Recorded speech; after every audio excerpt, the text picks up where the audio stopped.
Asia, how significant is it when a royal decides to wear a particular designer's clothing?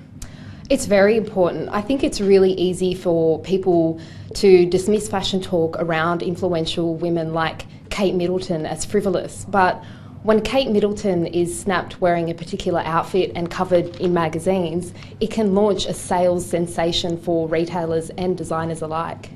Tell me a bit more about that economic impact. Can you quantify it? Absolutely. For instance, when the first family portrait of the young royal family was released, the dress Kate Middleton was wearing sold out within 2 hours. I mean, what kind of retailer in this climate wouldn't want full-priced, in-season stock selling through within a matter of hours? And Kate often wears lower-end designs as well, doesn't she? Yeah, she does. She mixes it up. So she'll wear, high street purchases such as Hobbs in the UK or Seraphine, and then she'll work them back with higher price-pointed items from Alexander McQueen or Alice Temperley.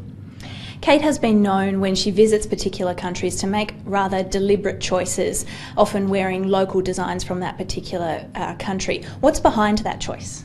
Well, I think it's a way for Kate to make a nod to the country that she's visiting. So, for instance, in the official visit to Canada, she wore Erdem, and when she visited Singapore, she wore Prabal Gurung.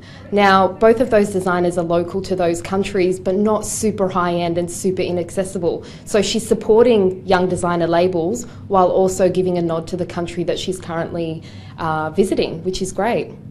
Another factor with people like Kate and also Princess Mary is that a lot of women try to imitate them and aspire to be like them. So that's an added factor when, in terms of purchases, a lot of people wanting to look like them. Yeah, absolutely. So even designer brands or fashion retailers that she's not wearing, other brands can capitalise on that. So for instance, if she wears a high-end dress from Alexander McQueen, retailers will create creatives which are get that look for less. So, there's a way for other retailers and other designer brands to jump onto that bandwagon and really cash in on what she's wearing.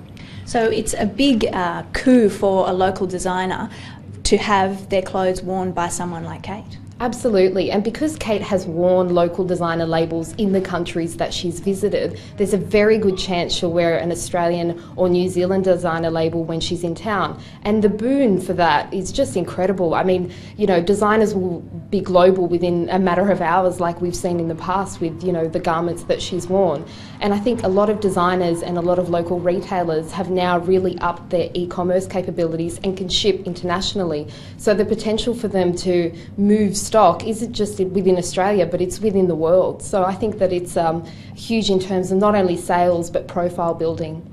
And just finally, do you have a tip on what Kate might wear while she's visiting Australia? Personally, I'd like to see her wear a more directional designer like Christopher Esber or Dion Lee, or an Australian retail brand like Q, which still predominantly makes its fashion onshore, so it's supporting local jobs.